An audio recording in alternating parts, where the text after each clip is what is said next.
ثم لا يموت فيها ولا يحيا. الله قد أفلح من تزكى وذكر اسم ربه فصلى.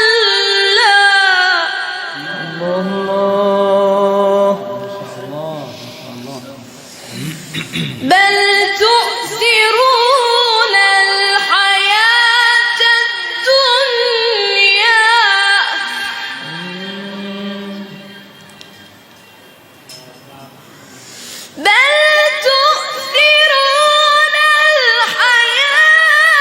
الدنيا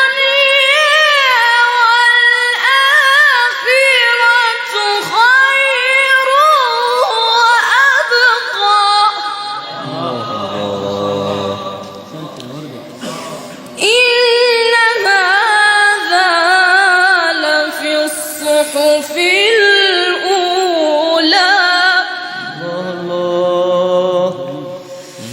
صحف إبراهيم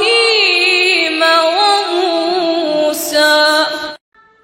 رجال لا تلهيهم تجارة ولا بيع عن ذكر الله وإقام الصلاة وإيتاء الزكاة